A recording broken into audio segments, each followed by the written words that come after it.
దేవుని సన్నిధానికి వచ్చిన దేవుని పిల్లలారా, దేవదేవుని దీవెనలు మీకెల్లరికును కలుగును గాక. చదువుకున్న లేఖన భాగంలో మనం చూడగలిగినట్లయితే ఇజ్రాయేలు ప్రజల గురించి దేవుడైన యెహోవా తెలియజేస్తున్న ఆ వాగ్దానాన్ని జ్ఞాపకం చేసుకుని ఉన్నాం. ద్వితీయోపదేశ కాండము 11వ అధ్యాయము 11వ వచనములో వ్రాయబడిన మాట, మీరు స్వాధీనపరుచుకున్నటకు వెళ్ళుచున్న దేశము కొండలు లోయల గల దేశము. గత కాలంలో పిల్లరా కొండల గురించి కొన్ని విషయాలు మనము ధ్యానం చేసుకుని ఉన్నాం. రెండవ మాట ఏంటంటే లోయల గల దేశము. ఏంటి చెప్పండి? లోయల గల దేశము. లోయ అనగా ఎలా ఉంటుంది చెప్పండి? చాలా పల్లముగా ఉంటుంది.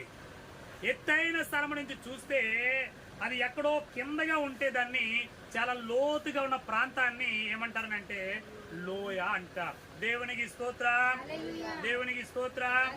ఈ లోయల గురించి కొన్ని విషయాలు చాలా క్లుప్తంగా మనం జ్ఞాపకం చేసుకుందాం. పిల్లరా, దేవుడు ఎందుకు వాగ్దానం చేసిన దేశంలో కొండలు లోయలు కలిగిన అనుభవాల గుండా నడిపిస్తానన్నారు అనంటే ఈ మాటను జ్ఞాపకం చేసుకుంటున్న మన జీవితాలకు ఇది ఎలాగో మనకు ఆశీర్వాదకరంగా మారుతుంది. ఈ కొండలు లోయలు మన పరిస్థితులు ఎలాగ మారుస్తాయి, మన కుటుంబానికి అవసరం ఏంటి, ఈ మాటలు వింటున్న మన జీవితానికి దీని ద్వారా ఫలితార్థం ఏంటి అని మనము చూడగలిగితే కొండలనే వాటిని గురించి మనము చూచుకుంటూ వెళ్ళినప్పుడు వాటి ద్వారా కొన్ని అనుభవాలను నేర్చుకుని ఉన్నాం.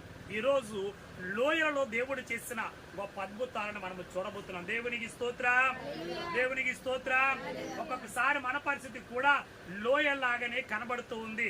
ఎవరికి చెయ్యి అందించినా అందని పరిస్థితి, అందుకోవడానికి కూడా అందుకోలేని అవకాశాలు కోల్పోతూ ఉంటాం. అటువంటి పరిస్థితుల్లో ఈ లోయ అనుభవం గుండా వెళుతున్నప్పుడు మనకు కలిగే గొప్ప అనుభూతిని మనం ఈ మధ్యాహ్న కాల సమయంలో పొందుకుందాం. దేవునికి స్తోత్రం. యెహోషువ గ్రంథము 10వ అధ్యాయంలో మనము చూడగలిగినట్లయితే యెహోషువ గ్రంథము 10వ అధ్యాయము 12వ వచనాన్ని చదువుకుందాం.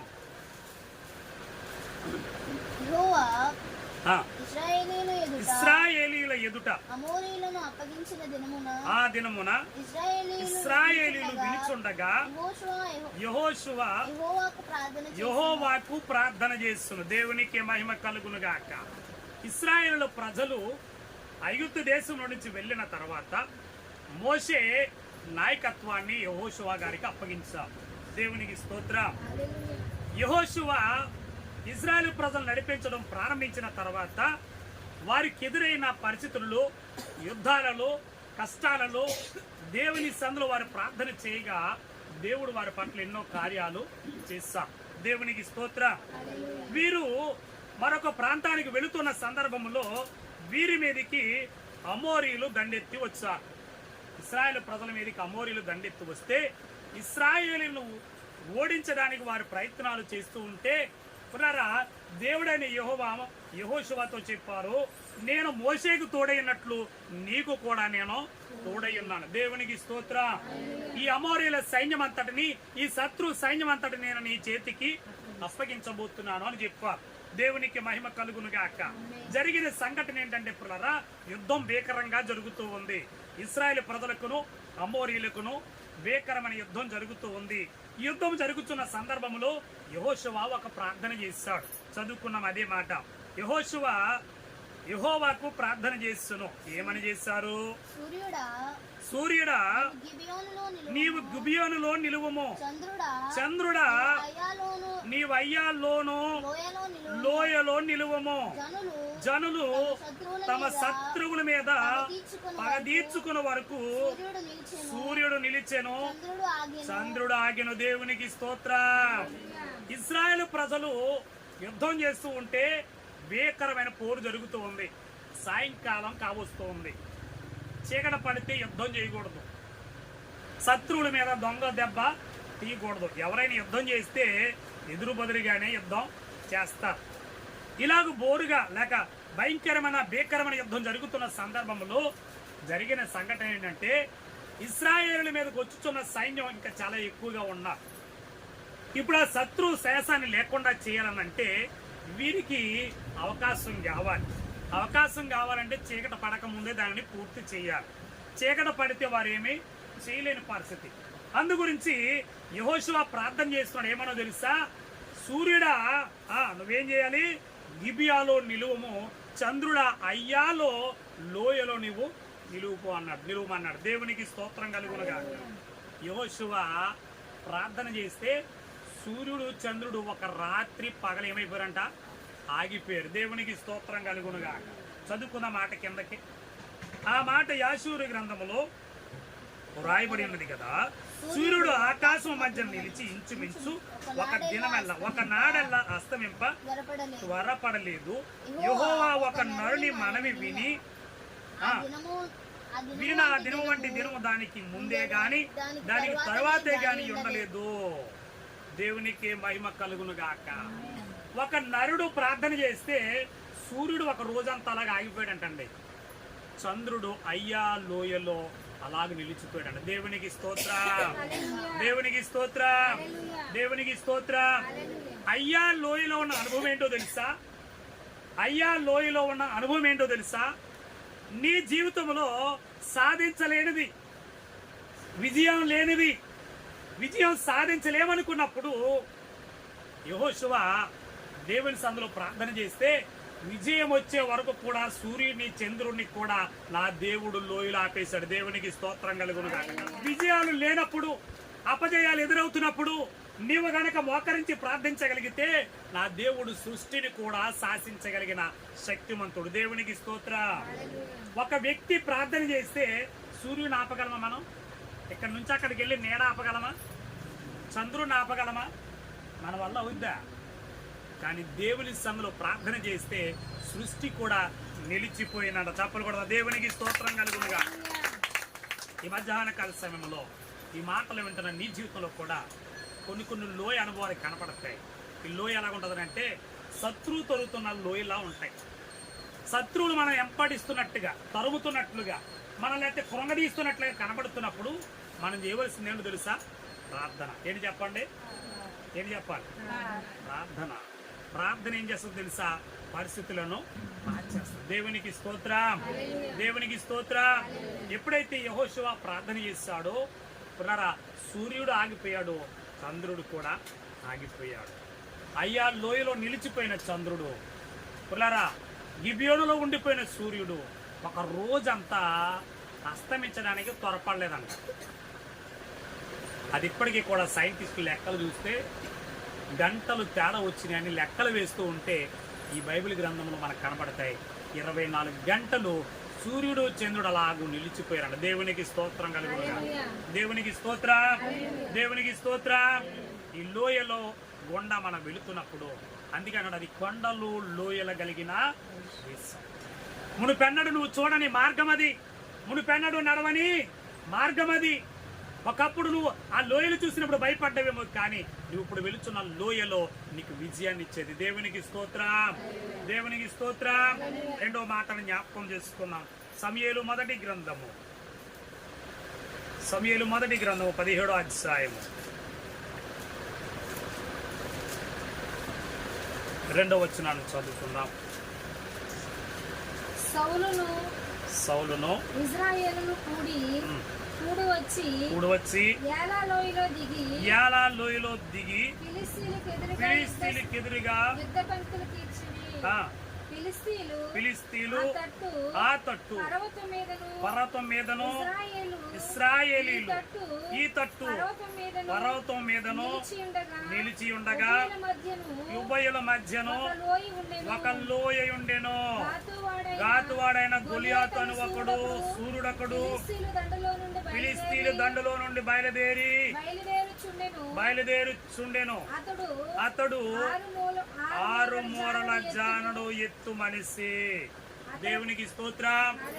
ఇశ్రాయేలు ప్రజలు సౌలు మహారాజు కాలములో సాపీగా జరిగిపోతున్న సందర్భంలో ఫిలిష్తీయులు దండెత్తి యాలా లోయలోకి వచ్చారంట. యాలా లోయలోకి వచ్చి యుద్ధానికి రమ్మని పిలుపునందించారు సౌలు మహారాజుకి.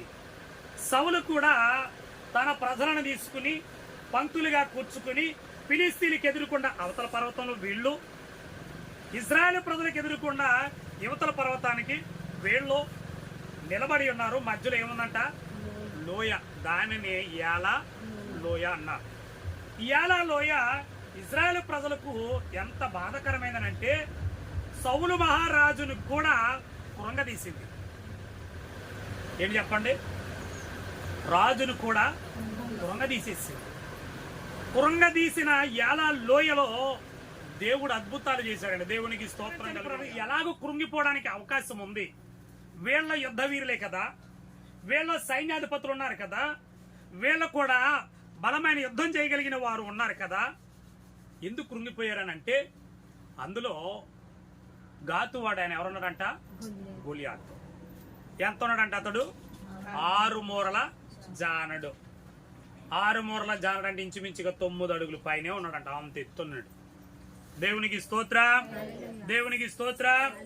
పిల్లరా, అతడు వచ్చి ఈ యాలా లోయలోనికి వచ్చి ఇజ్రాయేల్ ప్రజల మధ్యలో వాడు ఏం చేసేవాడో తెలుసా? చదువుకుందాం ఒకసారి. 17వ అధ్యాయము 14వ వచనాన్ని మనము చూద్దాం. దావీదు కనిష్ఠుడు పెద్దవారునైన ముగ్గురును సౌలు వెంటను పోయి సౌలు వెంట పోయి ఉండేది గాని దావీదు బెత్లెహేము లో అతని తండ్రి గొర్రెలను 16వ వచనాన్ని చదువుకుందాం. ఆ ఫిలిష్తీయుడు ఉదయమున సాయంత్రమున బయలుదేరుచు 40 దినములు తన్ను తాను ఆగుపరుచుకొనుచు వచ్చాను. దేవునికి స్తోత్రం. ఇతడు అంత ఎత్తుంటే వీడి వెనకాల ఒక డాలు మోసేవాడంట, ఒకడు ఈటు మోసేవాడంట. అన్నాడు, మీరందరూ యుద్ధానికి రావద్దు, మా వాళ్ళు ఎవరు కూడా యుద్ధానికి రారు. మీలో నుంచి ఒక్కడు రండి, మాలో నుంచి నేను ఒక్కడిని వస్తాను. నాతో పాటు ఎవడైనా పోరాడండి, నన్ను జయిస్తే నా సైన్యం అంతటనే జయించినట్టే అన్నాడు. ఎవరు చెప్పండి? గొలియాతు. ఈ మాట విని సౌలు మహారాజు అన్నారు, అబ్బాయి ఎవడు వెళ్తాడు అంటే, నేను వెళ్తానని అక్కడికి వెళ్ళి చూస్తే అక్కడ ఎంత ఉన్నాడు? 6 మూరల జానడు. సామాన్యమైన వ్యక్తి కాదు, కండలు తిరిగిన వ్యక్తి, శరీరం అంతా కూడా కవచంతో నిండిపోయిన వాడు. వాని జూత్తులోకి బాబు మా వల్ల కాదన్నారు. సైన్యాధిపతులు వచ్చేస్తున్నారు, సైనికులు వచ్చేస్తున్నారు, ఒక్కడు కూడా వెళ్ళలేకపోతున్నారు. వెళ్ళలేకపోతే ఏం చేస్తాడో తెలుసా? పొద్దున లెగుతున్నాడు, ఆ బరిలోకి వస్తున్నాడు. మీలో ఒక్కడు రండిరా, నన్ను చంపేయండి, లేదా నేను మిమ్మల్ని ఒక్కడిని చంపేస్తాను, మీరు మా కన్నా లొంగిపోలా, మేము మీ కన్నా లొంగిపోవాలంటున్నారు. ఇలాగా 40 రోజులు ఆ యాలా లోయలో వాడిని ఏం చేశాడో తెలుసా? గలిబిలి పరిచేశాడండి. ఎవరో? గొలియాతు. గమనించండి పిల్లరా, చదువుకున్న 17వ అధ్యాయంలోనే 22వ వచనంలో దావీదు ఒక మాట అంటున్నాడు. అతడు వారితో మాట్లాడుచుండగా దావీదు మాట్లాడుతూ ఏమన్నాడనంటే, దావీదు తాను తెచ్చిన 32వ వచనం, ఈ ఫిలిష్తీయుని బట్టి ఎవని మనసు కృంగ నిమిత్తం లేదు. దేవునికి స్తోత్రం కలుగునుగాక. జరిగిన సంఘటన ఏంటంటే, ఆ వ్యక్తిని బలాన్ని చూస్తూ ఉన్నారు, వాడి దగ్గర ఉన్న యుద్ధ కవచాలను చూస్తూ ఉన్నారు, వాడు హైట్ చూస్తూ ఉన్నారు, వారికి ఉన్న బలాన్ని చూస్తున్నారు, గాని వీరు పక్షంగా ఉన్న జీవం కలిగిన దేవుని వీరు చూడలేకపోతున్నారు. అందుకే పిల్లల, లోకంలో ఉన్న వాని కంటే మీలో ఉన్నవాడు గొప్పవాడు. దేవునికి స్తోత్రం కలుగునుగాక. ఆ లోకంలో కనబడే వ్యక్తిని చూస్తున్నారు గాని ఆ వారిలో ఉన్న దేవునిని, ఎర్ర సముద్రంలో పాయలు చేసిన వారిని కదా, ఎరుకో గోడలు కూల్చివేసిన దేవునిని, 40 సంవత్సరాల అరణ్యములో వారిని పోషించిన దేవునిని చూడడం మానివేసి ఈ 6 మూరల జానడైన గొలియాతును చూస్తూ 40 రోజులు ఏమయ్యారంట? వాళ్ళు కృంగిపోయారు. వీడిని బట్టి, ఈ ఫిలిష్తీయుని బట్టి ఎవరి మనసు కూడా కృంగడానికి వీలు లేదు. దేవునికి స్తోత్రం, దేవునికి స్తోత్రం. ఈ ఫిలిష్తీయుడు ఇశ్రాయేలు రాజుతో సహా భయపెడుతూ ఉంటే సౌలు కూడా గుడారములో గజ గజ గజ వణుకుతూ ఉన్నారు. ఒరే, వాడిని ఎవడు చంపుతాడ్రా అని అంటే ఒక్కడు కూడా, నేను చంపుతానన్నవాడు ఒక్కడు కూడా కనబడలేదు. ఇప్పుడు భక్తులైన దావీదు గారు వెళ్ళి అను ఒక్క దెబ్బతో చంపేస్తాను అంటున్నాడు. బాలుడైన దావీదు వెళ్ళి నేను ఒక్క దెబ్బతో వాడిని చంపి వాడు తలకాయ తెచ్చి మీ కాలు కడుపు పెడతాను అంటున్నాడు. ఒరే, మేము 40 రోజుల నుంచి చూస్తున్నావాడిని, నువ్వెంత ఉన్నావు? 40 రోజుల నుంచి వాడు మనం భయపెడుతున్నాడు రా, 40 రోజుల నుంచి మాకు నిద్ర పట్టకుండా చేస్తున్నాడు రా, 40 దినాల నుంచి మాకు మనసులో నెమ్మది. ఈ మాటలు వింటున్న ప్రియ సహోదరి, ప్రియ సహోదరుడా, కొన్ని దినాలుగా నిద్ర లేక, నిద్రాహారాలు లేక కలిగిన బాధను బట్టి, నీకు ఎదురైన సమస్యను బట్టి కొన్ని దినాల నుంచి, కొన్ని సంవత్సరాల నుంచి నెమ్మది లేకుండా బ్రతుకుతున్నావేమో.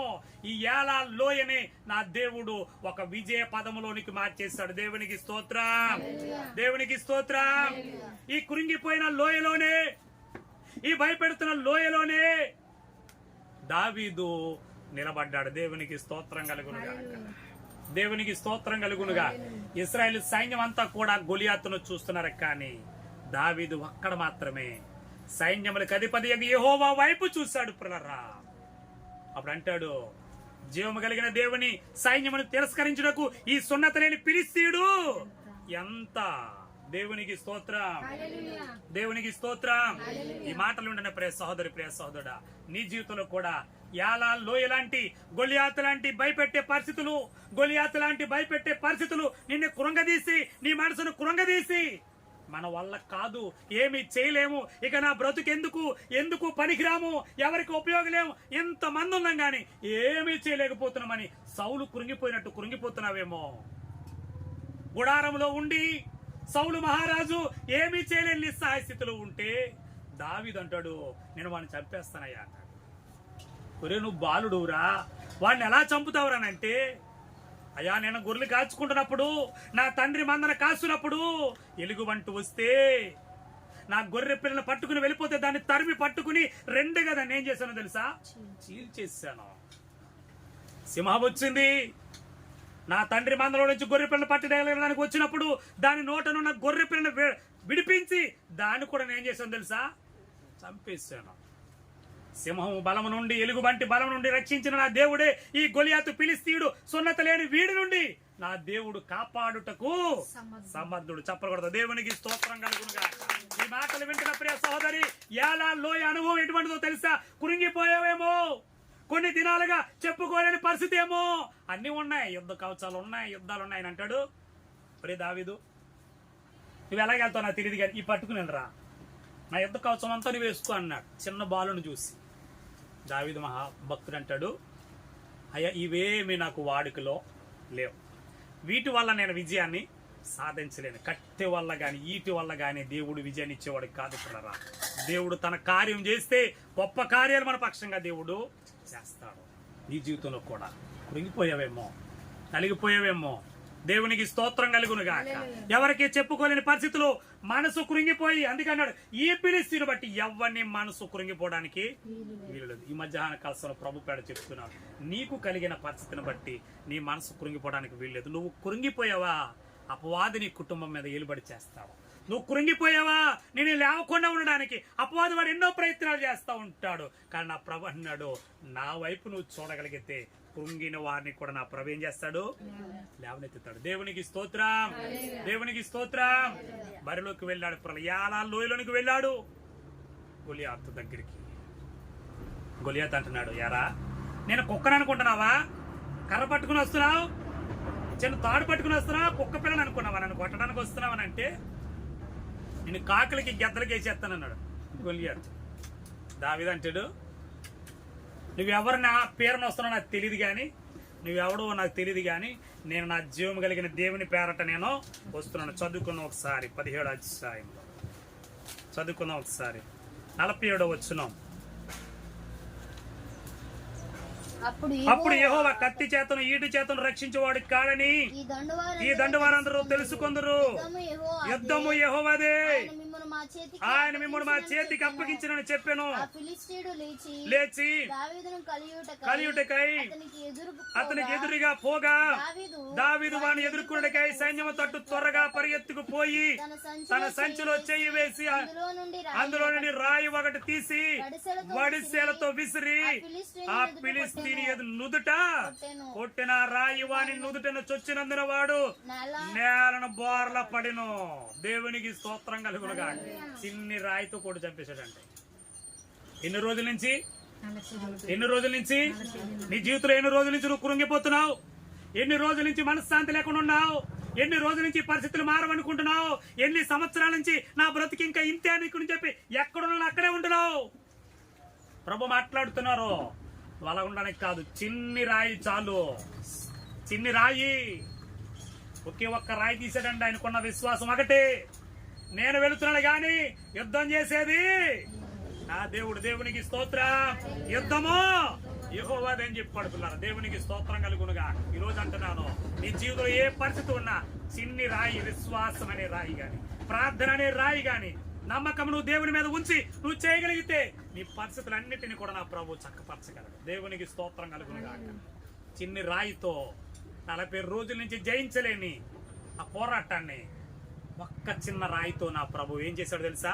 విజయాన్ని ఇచ్చేస్తాడు. దేవునికి స్తోత్రం. దేవునికి స్తోత్రం. యాలాల్లో అందుకంటున్నాడు, మీరు స్వాధీనపరచుకుంటూ వెళ్ళుచున్న దేశము కొండలు లోయలు కలిగిన దేశము. దేవుని సందులో అడుగు పెట్టిన నీ జీవితంలో ఒకప్పుడు నీ జీవితంలో సమస్య ఎదురైతే కృంగిపోయావు. ఒకప్పుడు నీకు బాధ ఎదురైతే కృంగిపోయి లేవలేని పరిస్థితిలో ఉన్నావు. ఒకప్పుడు నీకు ఏదైనా పరిస్థితులు తారుమారైపోతే ఎందుకు ఈ బ్రతుకు చావడం అనుకున్నావు. కానీ దేవుని సందులో కూర్చున్న నీవు, దేవుని సందులో జీవిస్తున్న నీవు, దేవుని సందులో దేవుని వాక్యం వింటున్న నీవు పాత జీవితం నీలో ఉండడానికి వీలు లేదు. ఎందుకో తెలుసా? కొండలు లోయలు కలిగిన అనుభవంలోనికి నువ్వు రావాలి. ఈ లోయ అనుభవమే పిల్లరా నీ జీవితంలో గొప్ప మార్పును కలగజేసేదైంది. దేవునికి స్తోత్రం. దేవునికి స్తోత్రం. నీ ద్వారా, నీ ఒక్కడి ద్వారా నీకే కాదు, నీ కుటుంబానికే కాదు, నీ తోటి వారందరికీ కూడా రక్షణ ఇవ్వగలిగినది. దేవునికి స్తోత్రం కలుగునుగా. దావీదు భక్తుడు అక్కడే వెళ్ళాడు కానీ యుద్ధానికి ఎంతమందికి వచ్చింది యుద్ధం? ఇశ్రాయేలు ప్రజలందరికీ కూడా విజయం వచ్చేసింది. దేవునికి స్తోత్రం కలుగునుగా. దావీదు భక్తుడు చేసిన ఆ చిన్న విశ్వాసపు రాయే ఇజ్రాయేల్ ప్రజలందరికీ గొప్ప విజయాన్ని చేకూర్చింది. యాలా లోయపు ఆ లోయ అనుభవము మన జీవితంలో కూడా కృంగిపోయిన అనుభవాలు కనబడుతూ ఉంటే, భయపెడుతున్న సందర్భాలు కనపడుతూ ఉంటే, మనకు ఎదురవుతున్న పరిస్థితులు కనబడుతున్నప్పుడు ఈ యాలా లోయలో ఉన్న అనుభవాన్ని జ్ఞాపకం చేసుకుందాం. భక్తులైన దావీదు వలె మనము కూడా దేవుని సందులో దేవుని పక్షంగా నువ్వు నిలబడగలిగితే నీ జీవితం గొప్ప ఆశీర్వాదాన్ని దేవుడు ఇవ్వడానికి సిద్ధంగా ఉన్నారు. యెహోషువ గ్రంథము 7వ అధ్యాయం 26వ వచనాన్ని మనము చూడగలిగినట్లయితే, 7వ అధ్యాయం 26వ వచనములో వారిని రాళ్లతో కొట్టిన తరువాత అగ్ని చేత కాల్చి వారి మీద రాళ్లను పెద్ద కుప్పగా వేసిరి. అది నేటి వరకు ఉన్నది. అప్పుడు యెహోవా కోపోద్రేకము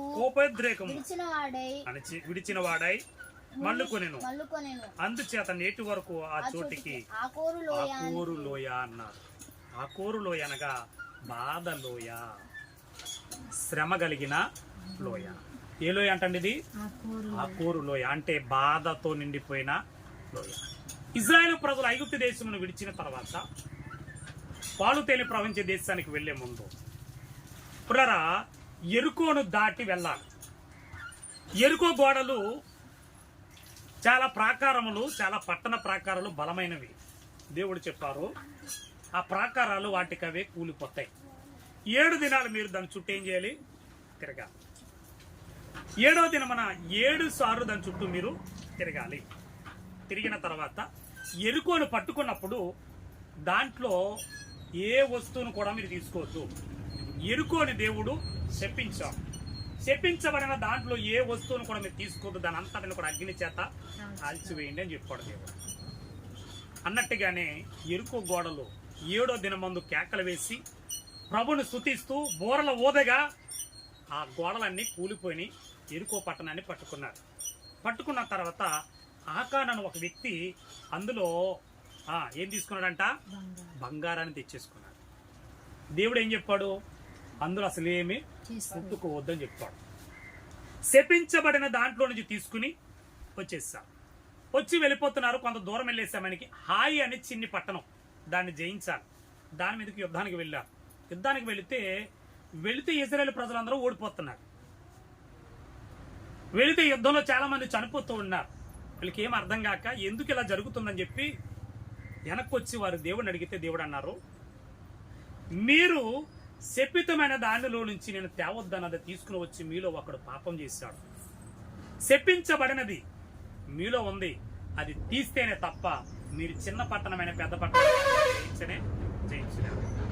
గమనించండి పిల్లరా, కొన్ని సందర్భాల్లో మన జీవితంలో ముందుకు సాగిపోతున్నప్పుడు అపజయాలు ఎదురవుతూ ఉంటాయి. అపజయాలు ఎదురైనప్పుడు, కొన్ని ఇబ్బందులు ఎదురైనప్పుడు మనం వెంటనే ప్రభు సన్నిధిలో లోపాలు ఏముంటే ఏం చేసుకోవాలి? సరి చేసుకోవాలి. ప్రభుని అడగాలి, అయ్యా నాలో ఏదైనా తప్పుదు ఉంటే క్షమించయ్యా, శపితమైనది ఏదైనా ఉంటే, పాపం ఏదైనా ఉంటే నాలో ఉంటే క్షమించు ప్రభా. ఈరోజు నా కుటుంబానికి నష్టాన్ని కలగజేసేది, నా ఆత్మీయ జీవితానికి, కుటుంబ వ్యవస్థకు, సమాజానికి నా వల్ల నష్టం కలిగిందని అంటే నాలో ఏదో అపవిత్రత ఉందేమయ్యా, నాలో ఏదైనా అవిధేయత ఉందేమయ్యా, నాలో ఏదైనా పాపం ఉందేమో ప్రభు అని చెప్పి ప్రభు సందరు ఏం చేయాలి? ఒప్పుకోకపోతే అది శాపంగా మారి ఏమైందో తెలుసా? ఇజ్రాయేల్ ప్రజలందరికీ కూడా నష్టాన్ని తీసుకొచ్చేసింది. వెంటనే చీట్లు వేయగా ఆకాను పేరు వచ్చింది. ఎవరి పేరు వచ్చిందండి? ఆకాను పేరు వచ్చింది. ఎంత పని చేశామని చెప్పి ఆకానుని పట్టుకుని తీసుకుని వెళ్ళి ఏం చేస్తారో తెలుసా? ఎప్పుడైతే అపజయం వచ్చిందో దేవుడు చెప్పిన వెంటనే ఇతడు ఏం చేయాలి? చెప్పాలా వద్దా? చెప్పాలా? చెప్పలేదు. చీట్లు వేశారు. చీట్లు వేసిన తర్వాత అడిగితే అప్పుడు చెప్తున్నాడు.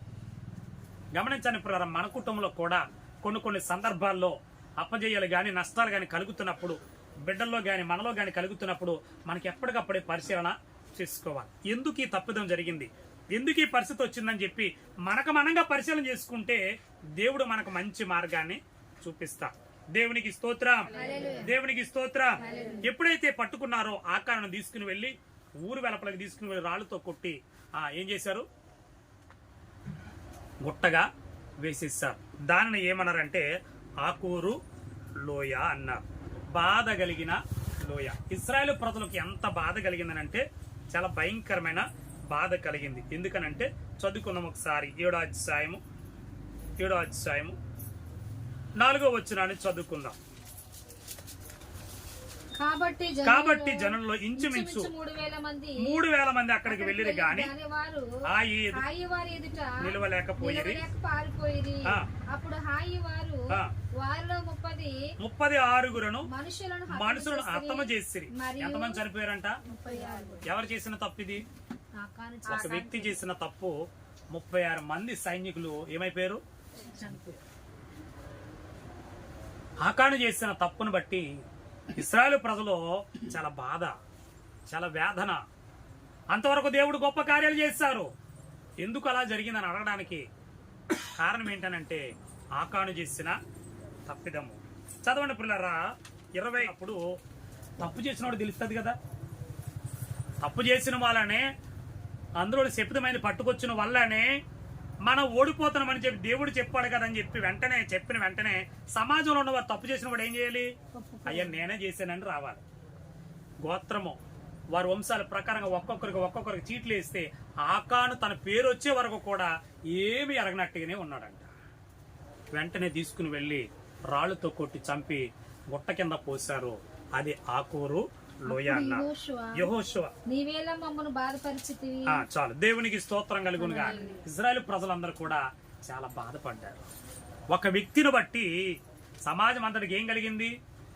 బాధ కలిగింది. మన జీవితంలో మనం బట్టి మన కుటుంబంలో ఒకవేళ బాధ కలిగిందేమో. ఆయన బాధ కలిగిన లోయను దేవుడు ఎలా మారుస్తానో తెలుసా? హోషేయ గ్రంథము 2వ అధ్యాయము 15వ వచనాన్ని చదువుకుందాం. హోషేయ గ్రంథము.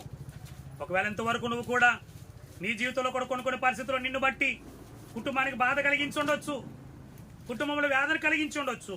కానీ నా దేవుడు నీ పరిస్థితిని మార్చాలనుకుంటున్నాడు. 2వ అధ్యాయం 15వ వచనాన్ని చూడగలిగినట్లయితే అక్కడ నుండి దానిని తోడుకుని వచ్చి దానికి ద్రాక్ష చెట్లనిత్తును ఆకూరు లోయను నిరీక్షణ ద్వారముగా చేసేదను. ఆకూరు లోయను నిరీక్షణ ద్వారముగా చేసేదను. అక్కడ వ్రాయబడిన మాట ఏంటో తెలుసా? శ్రమగల లోయ. శ్రమ కలిగిన లోయను నిరీక్షణ ద్వారంగా నేను చేస్తాను. దేవునికి స్తోత్రం కలుగునుగాక. ఒకవేళ శ్రమలనే లోయలో ఉన్నావేమో, బాధ అనే లోయలోకి వెళ్ళిపోయావేమో, మన పితరులు చేసిన పాపము, పితరులు చేసిన శాపము మనల్ని వెంటాడుతుందని చెప్పి ఇంకా కృంగిపోతున్నావేమో. అందుకే నీ కుటుంబంలో నువ్వు చేసిన పరిస్థితిని బట్టి, నీ పితరులు చేసిన పాపమును బట్టి, శపితమైన దానిని బట్టి కుటుంబం శ్రమ కలిగిన లోయలోనికి వెళ్ళిపోయినప్పటికీ నా ప్రభువైన యేసు క్రీస్తు ప్రభువు వారి కల్వరి శిలువ ద్వారా ఏం కలగబోతుందో తెలుసా? నిరీక్షణ ద్వారంగా మార్చేస్తాడు. దేవునికి స్తోత్రం, దేవునికి స్తోత్రం. ఆ కోరు లోయను నిరీక్షణ ద్వారంగా దేవుడు మార్చగలిగిన దేవుడు. దేవునికి స్తోత్రం కలుగును. అందుకే దైవజనులు పాడుతున్నారు, ఒకవేళ పూర్వ జన్మములో చేసిన పాపం అనుకోకు, నీ పితరులు చేసిన పాపం అనుకోకు, ఒకవేళ అది నిజమైనప్పటికీ కూడా అది కూడా పోగొట్టగలిగిన వాడు ఎవరున్నారు? రక్షకుడున్నాడు. దేవునికి స్తోత్రం కలుగును. శాపాలు పాపాలు కుటుంబాన్ని వెంటాడుతూ ఒకవేళ నష్టములు కలగజేస్తే నా సిలువ రక్తము, నా ప్రభైన యేసుక్రీస్తు ప్రభుల వారి సిలువ రక్తమే ఏం చేస్తుందో తెలుసా? వాటన్నిటి నుంచి ఏం చేస్తుందంట? విమోచిస్తుంది. దేవునికి స్తోత్రం. నిరీక్షణ ద్వారంగా దేవుడు మార్చేయగలిగిన దేవుడు. ఈ రోజు చాలా మంది శ్రమలనే లోయలో ఉన్నారేమో, శ్రమలనే వ్యాధుల్లో ఉన్నారేమో. పిల్లరా, ఆ శ్రమ కలిగిన లోయలో నుంచి, బాధ కలిగిన లోయలో నుంచి నిరీక్షణ ద్వారంగా దేవుడు నిన్ను, నీ కుటుంబాన్ని నా ప్రభు మార్చాలనుకుంటున్నాడు. మరొక మాట, యెషయా గ్రంథము 22 వచ్చిన దేవోక్తి ఏమి వచ్చి నీలోని వారందరూ మేడల మీద కెక్కి దేవునికి స్తోత్రం కలుగును గాక. ప్రవక్తని యెషయా గారికి దేవుడు దర్శనపు లోయలోనికి తీసుకుని వెళ్ళిపోయారు. దర్శనపు లోయ అనేది చాలా ప్రాముఖ్యమైనది.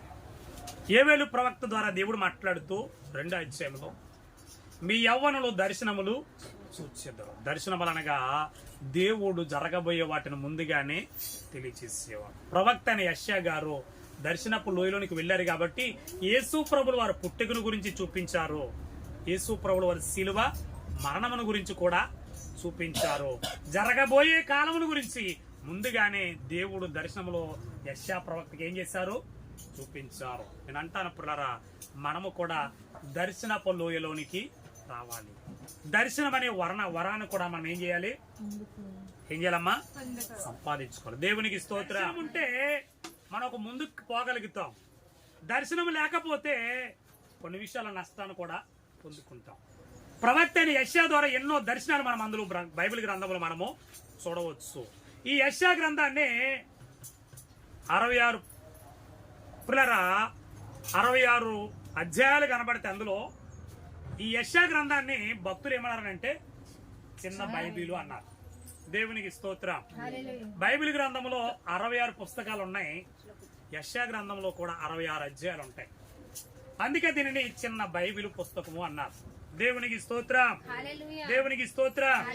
ఈ 66 అధ్యాయాల్లో చాలా విషయాలు, ఇజ్రాయేల్ ప్రజల గురించి ప్రవచించిన ప్రవచనాలు, యేసుక్రీస్తు ప్రభుల వారి గురించి పుట్టుక గురించి ప్రవచనాలు, యేసుక్రీస్తు ప్రభుల వారి శ్రమల గురించి ప్రవచనాలు, యేసుక్రీస్తు ప్రభుల వారు పునరుద్ధానముల గురించి ప్రవచనాలు, యేసు ప్రభుల వారి 2వ రాకడ గురించి ప్రవచనాలు, యేసు ప్రభుల వారు ఏలబోయే ఆ 1000 ఏళ్ల పరిపాలన గురించి కూడా ప్రవచనాలు అందులో మనకి కనబడుతున్నాయి. దానినే దర్శనపు లోయ అన్నారు. దేవునికి స్తోత్రం, దేవునికి స్తోత్రం. నీ జీవితంలో కూడా దర్శనపు లోయ అనుభవంలోనికి మనం రాగలిగితే జరగబోయే వాటిని ముందుగానే దేవుడు మనకి తెలియచేస్తారు. అందుకే దైవజనులు ప్రార్థించిన తర్వాత మనం ఏం చేయడం? కొంతసేపు కనిపెట్టాలి అన్నాం. కనిపెట్టు గంట అన్నారు. కనిపెడితే దేవుడే కొన్ని దర్శనాలు మనకి చూపిస్తా. ఆ దర్శనం ద్వారానే ఈరోజు దేవుడు మమ్మల్ని కూడా ఇక్కడికి నడిపించారు. గమనించండి, దర్శనం అనేది మనకు ఉంటే మన జీవితంలో కొన్ని గమ్యాలను మనము చేరుకోగలుగుతాం. దేవునికి స్తోత్రం. ఇంకొక మాట నేను జ్ఞాపకం చేసి ముగిస్తాను. యెహెజ్కేలు గ్రంథము 37వ అధ్యాయములో ప్రవక్త అయిన యెహెజ్కేలుతో దేవుడు మాట్లాడుతున్నారు. ఇశ్రాయేలు ప్రజల గురించి ఒక మాట అక్కడ వ్రాయబడి ఉంది. ఎముకలు అనేకములు ఆ లోయలో కనబడెను. ఇశ్రాయేలు ప్రజల గురించి దేవుడు తెలియజేస్తున్న మాట 37వ అధ్యాయము 1వ వచనం చదువుకో. యెహోవా హస్తము నా మీదకి వచ్చెను, ఆత్మవశుడనై ఉండగా యెహోవా నన్ను తోడుకుని పోయి ఎముకలతో నిండి ఉన్న ఒక లోయలో నన్ను దింపెను. ఏ లోయ అంటే ఇది? ఎముకలతో ఉన్న లోయ. ఎటువంటి ఎముకలను అంటే ఎండిపోయిన ఏ ఎముకలంటే ఎండిపోయిన ఎముకలు ఉన్న లోయలోనికి ప్రవక్త అయిన యెహెజ్కేలుని దేవుడు తీసుకెళ్లారంట. ఈ ఎముకలు ఎవరు అనంటే 37వ అధ్యాయము 11వ వచనంలో దేవుడు మాట్లాడుతున్నాడు.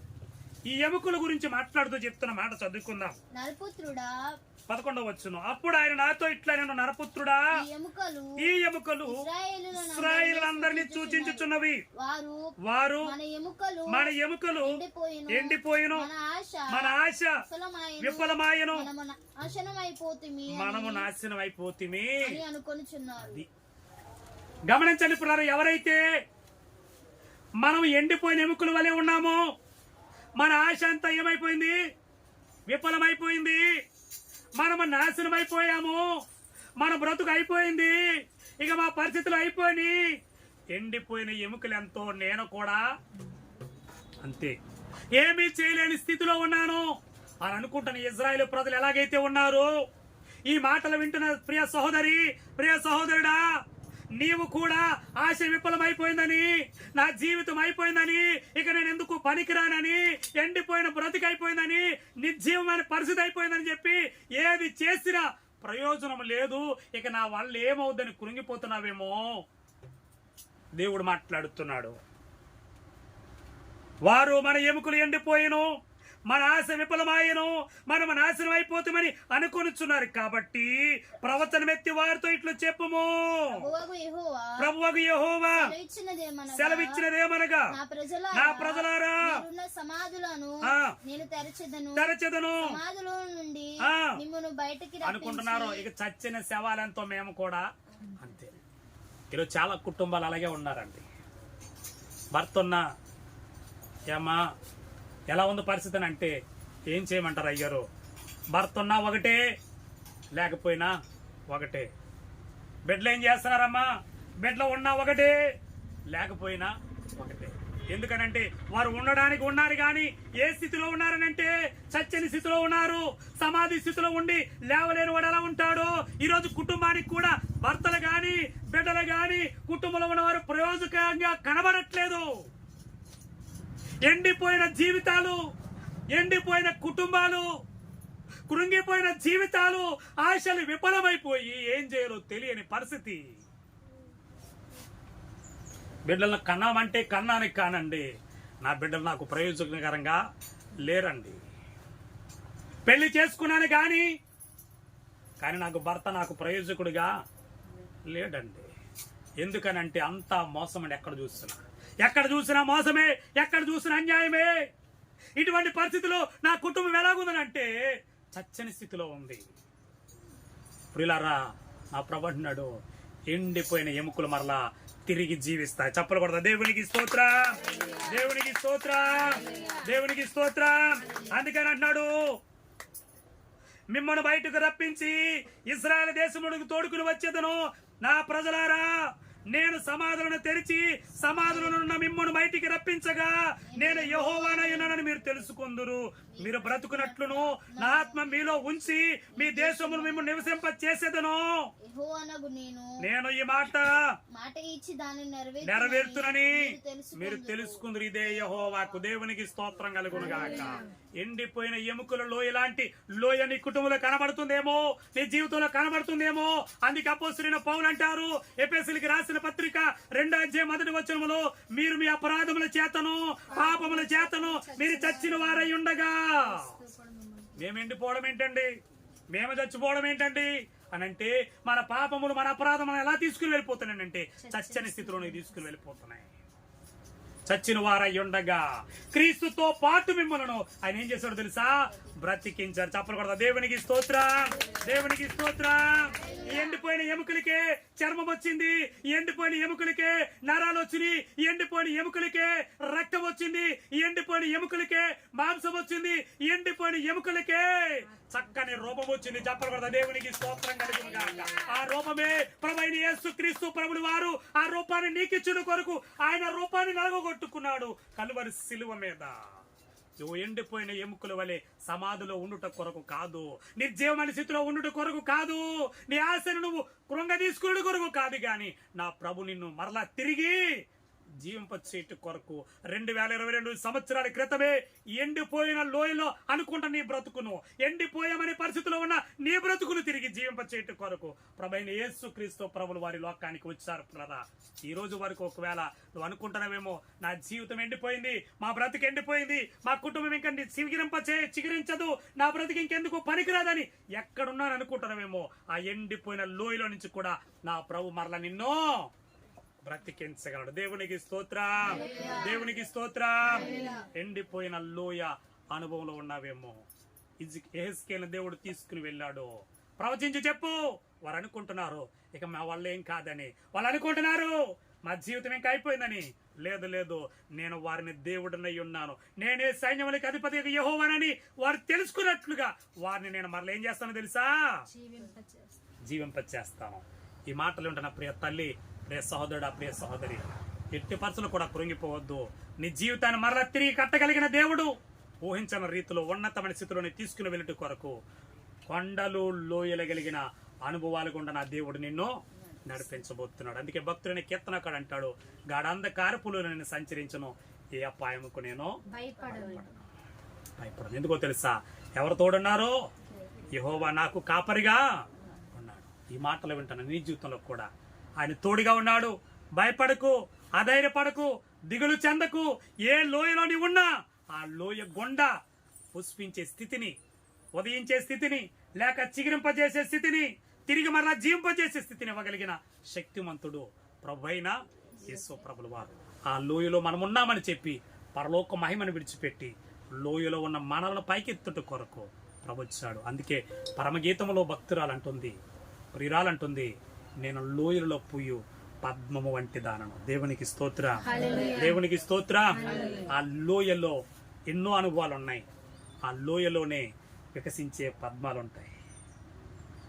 ఎంతో లోతులో ఉన్న ఆ లోయలో నుంచి ఆ వికసించిన పద్మంలోంచి మకరందమే ఎంత సంతోషాన్ని, ఎంత ఆనందాన్ని ఇస్తుందో నీ జీవితాన్ని కూడా అలాగూ నా ప్రభువు చేసి పద్మముల వలె పుష్పించే, పద్మముల వలె లోయలో పూయి పద్మం వలె దేవుడు నిన్ను మార్చి మహిమ మేఘములకు సిద్ధపరిచి రాకడకి ఎత్తబడే ధన్యత పరిశుద్ధాత్మ దేవుడు మనకు దయచేయును గాక.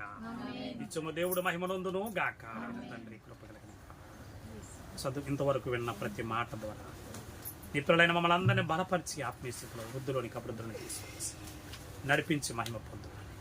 మహిమా ప్రభలు మీకు ఆరోపించుకుంటాను. యేసు నామమున ప్రార్థిస్తున్నాను మా పరమ తండ్రి.